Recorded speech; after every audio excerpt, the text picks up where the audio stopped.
I pushed through chronic pain and joint injuries much of my life, but after I gave birth, it was very apparent my body was different.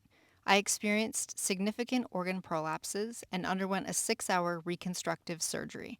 I was diagnosed with hypermobile Ehlers Danlos syndrome, which is a connective tissue disorder that has widespread systemic impacts. Even as a nurse, I didn't know much about EDS, so I dove into learning all about it. What I read painted a grim future of pain and suffering. It was a dark time in my life. I didn't feel present with my kids, and I couldn't physically play with them the way I wanted to. I was way too stubborn to give up and dove into doing everything I could to optimize what I could control, which it turns out is a lot.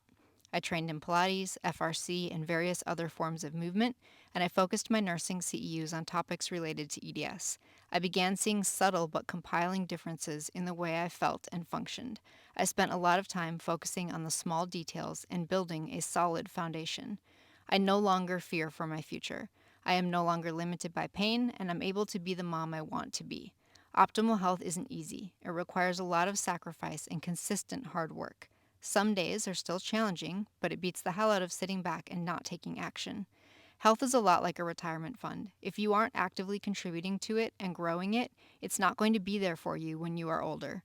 You cannot control your genetics or prevent some injuries, but you can absolutely control how you respond to those things, and you have much more power over your health outcomes than you think you do. We have dedicated our careers to providing others with the education, the plan, and the support they need to overcome pain.